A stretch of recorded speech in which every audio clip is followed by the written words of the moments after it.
Then Timothy CHERUIYOT, and isn't it great to see the former world champion back in great form? He's actually the quickest in the world so far this year. KATIR, fresh from that big 5,000 victory in Florence a couple of weeks ago. NUGUSE did his best to chase Ingebrigtsen home in Rabat, but wasn't able to hang on, despite, I'm sure, the hopes of lots of people in the USA. Josh GBR, Olympic medalist in 1500, with Ollie HOARE, Commonwealth champion, who had such a great 2022. HABZ, who continues to get better. New personal best in that wonderful 800 in Paris. Neil GBR of Great Britain, I think he's going to go really well here tonight. An incredible season indoors, carrying that outdoors already. He's been getting ready for this in Belgium, he said. And what about NORDÅS? 3:32 this year. The Ingebrigtsen brothers have left, but Dad is still coaching, and he's coaching NORDÅS, and he's doing a great job with him. He's been in that group for a long time, he said, but now Geert has got his attention just on me. The boys have moved to Henrik is coaching, Philip and Jacob. So, NORDÅS, could he give the Norwegians something else to cheer here? But all of their hopes, all of their aspirations will be with Ingebrigtsen. How quick can he go? So men's 1500 gets underway. 25 years ago, Hicham El Guerrouj, almost to the month, broke the world record in Rome. That's 3:26 flat. Some have come close, and I'm sure we're heading for something under 3:30 tonight. He's been brushing away talk of world records. He said, I need to keep winning, I need to keep getting stronger, and there's a long season ahead. But after that performance over 2 miles last week in Paris, so many people are looking at him thinking, I wonder if, is this the night in front of his home crowd? Well, they're certainly going to go at a pretty quick pace, and he definitely has a big field, and I think that's going to be more the worry for him. He's got an exceptional field to beat here tonight.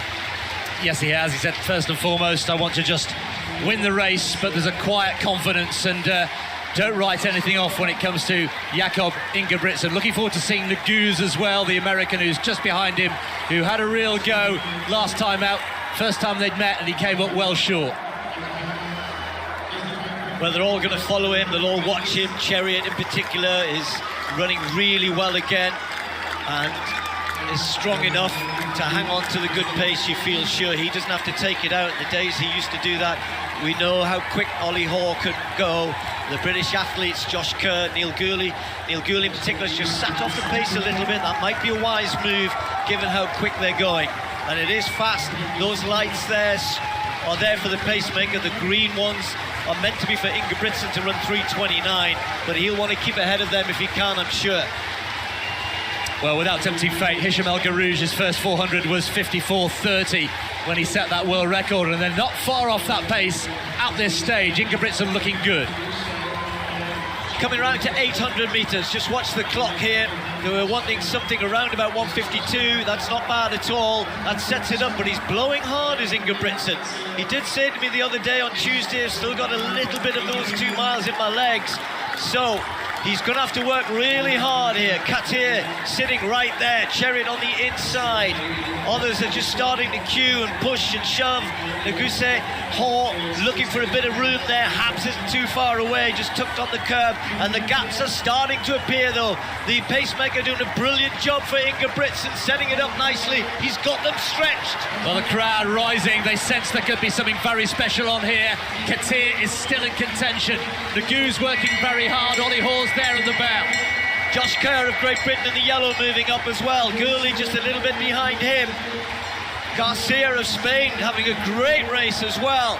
But it's Ingebrigtsen with KATIR gritting his teeth, hanging on. KATIR can finish. He's a great 5,000 metre runner, but he's a wonderful 1,500 metre runner as well, and chased the two men home at the World Championships last year, Ingebrigtsen and Whiteman. And CHERUIYOT is too far back, or is he at the moment? 200 to go. He's not going to let up here. He's keeping the pressure on.